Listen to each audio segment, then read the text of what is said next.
Hi, Adam. G'day, Grant. How you going? Very well, thank you for asking. Welcome to the Virtual Review, Season 2, Episode 11. Wow, how did we make it this far? I don't know, that's Episode 11 all up. That's not Episode 11 of Season 2. Oh, you had me confused at Season 2, actually. Yeah, settle down, mate. It's just first episode of Season 2. We're back. No one asked for it. Yeah, But someone we're here did. anyway. Someone did. Veer did. Veer got in touch with us. This is the most popular 360 video platform online. Go check it out. They gave us some goodies to give away. Adam, They did. look at these spectacles that they gave us. Incredible. So these, you don't even It's need a cardboard. box. You can just slip said spectacles onto your phone. And bloody hell, I'm in virtual reality. Are you watching yourself in virtual reality? They're the only videos to watch in virtual reality, Adam. Awesome. So we have these box glasses to give away. Yeah, and like cardboard type thing with the V logo on it. They're pretty cool.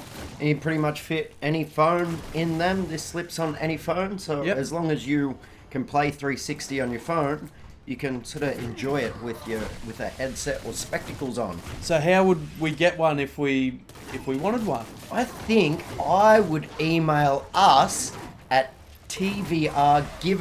tvrgiveaway@gmail.com. That's the one. What do they have to do? I would tell us what is your favourite Gear VR game or app that we should be reviewing. And why? Why is it your favourite? So tell us a little bit about why you like it so much.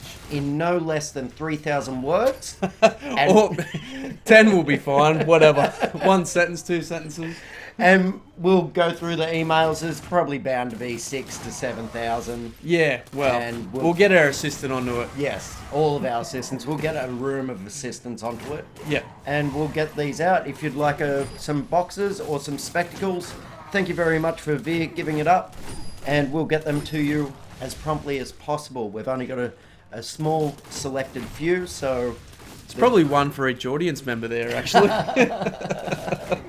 So the sooner you get in, the better. Yeah. Welcome back, Adam. Yeah, cheers. Did you enjoy your break?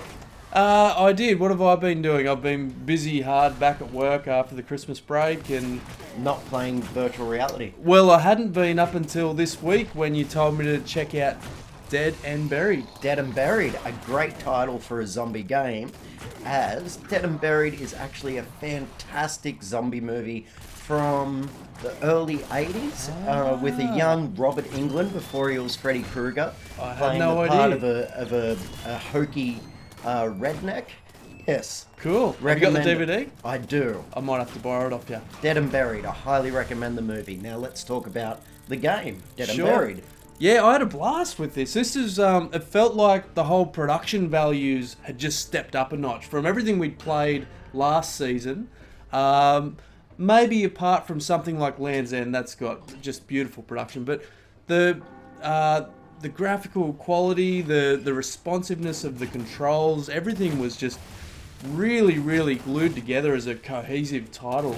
Yep, it's a handsome, good-looking game. It And really is. I feel like we kind of went that way with the first season to touch on more of the demos and the quick little applications Sure. where hopefully we can start digging into the bigger games this season. Yeah, Because yeah. this, although it's, just 2 rooms for you to do a never-ending horde in, Yep. it does feel like a complete game. It's got everything you need. Yeah. Along with the single player, and we had a bit of a go on multiplayer. We did, yeah. So without skipping too far ahead, what the game actually is your feet are planted, so you can't actually move around, and you've just got hordes of cowboy zombies coming at you. You have to shoot them all, and the waves get stronger and more plentiful as you go, and just survive as long as you can.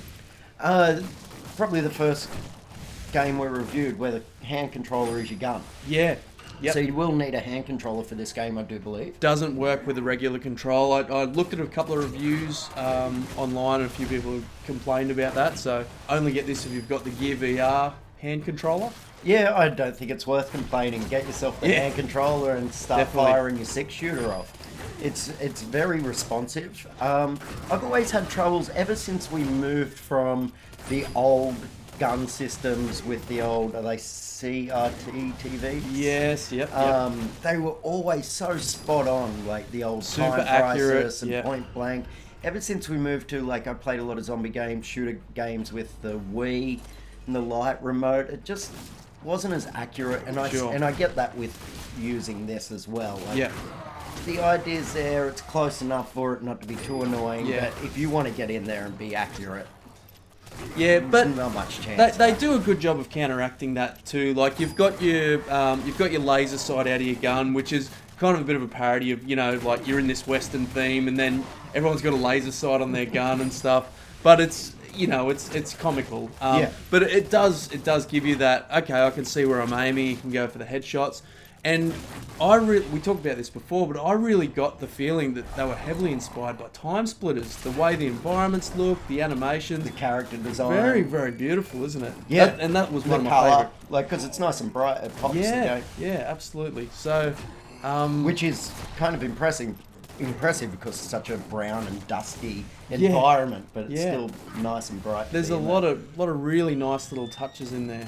And while we're still on the controller as well, it's probably the only shortcomings I had with the game is that the calibration of the pistol was off all the time. Like, in between each level, I'd have to recalibrate that pistol. I had the same problems with that, and you'll see that when you watch our playthrough of the game as well. So I think the thing that was causing it was the reload action, which is you turn the gun, rotate it to the side, and then as you rotate it back, it seems like it's a hardware limitation, I think, just with the hand controller, the 3 degrees of freedom just staying in sync with where it is in the world. And yeah, I noticed I was constantly, in between every single round, I was recalibrating it, and you had the same problems as I did, so...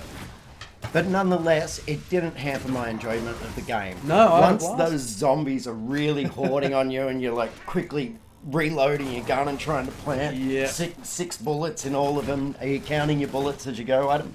I'm trying to, but in the later rounds, it's just so hectic. You're just shooting and reloading and shooting and reloading. Yeah, so you've just got hordes of zombies, and then occasionally you've got sniper zombies. Oh, yeah. Are they zombies as well? Yeah, I assume so, yeah. Zombie snipers. Yeah.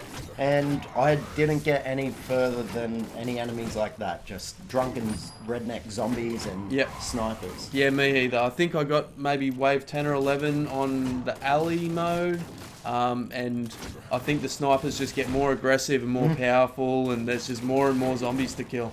And you're setting the new standard, episode 1 of season 2, and you've topped the top score on both the saloon and the back alley. I wasn't going to bring it up, but since you did, I needed to get my own back. You wiped the floor with me last season, so this time it's time to go Team Adam.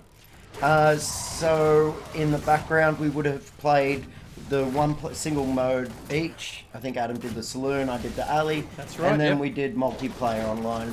Same deal as normally when we play multiplayer. Couldn't find anyone else online. But once we both logged on at the same time, we were both there, synced up nice and tight, and it felt fair. It felt like it played fair. There was no lag or anything like that. Super impressed by just how clean this online experience was. We were in the same room as each other and did not notice any lag. Like, I could hear your sound, you could hear mine, and it just seemed like it was really super tight. Never felt cheated or anything like that. And for a game that's based on how fast you can draw and aim up, that's a really impressive achievement. Yeah, it could have went really wrong. Yes, as we've seen with some others. And so that online game is simply high noon. You stand in the middle of the street of a western town and wait for the bell to ring and grab your 6-shooter, and whoever fires off first and hits wins. It. Yep. So great sharp sound design as well. The zombies sound great. The gunshots are nice and sharp. The laser sight aiming up. Remind me a bit of Splinter Cell, because I've been playing that later. And there's lots of I'm getting that. night vision goggles that make that sound. Of course. Premium game. Would highly recommend. And it was free, wasn't it? I think it was free. Good question. Let's say this game was free. I'm sure it was free. It's on you. If anyone goes to buy it. All right, blame me. Don't ask my credit card details though. I don't remember paying a lot for it. Yeah, and there's so much zombie content on Gear VR that this is the premium one. Yeah, this is the one to go for. And developed by Oculus too, so it looks like they're stepping it up. They're saying hey guys, here's the production values you can get out of the Gear VR. Let's all step up our game and see if we can create some content like this. That's the feeling I got, that they were saying to other developers, this is what you can do with the platform. Setting the bar. Yeah. They've set it well. Well, next week we will be back, of course. It'd be a bit weird just to do one episode of the second season. But we'll be back with an app next week. We're going to try Paint VR. Yeah, this is an interesting one. I'm pretty non-artistic, so I might struggle with this. More autistic than artistic. No offense to the autistic fans we have. Maybe offense. To Yeah, them, maybe some. So, sorry, I skipped ahead, but I recommend this game top notch. Yeah, if you go I to loved Gear VR, play this game. I'll definitely play it again. Not a lot to it, but what it offers is enough. It's great. Yeah, it's a lot of fun. Fantastic. That wraps our first episode of the second season of the Virtual Review. We'll be back next week with Paint VR. Thank you for joining us. And thank you, Veer. Get in touch with us if you'd like some box goggles or some spectacles from Veer. Thank you. That email address is in the info box. tvrgiveaway@gmail.com. That's the one. Thanks heaps, guys. Bye. This episode of The Virtual Review was brought to you by Sense Immerse. Immerse your senses in a new reality.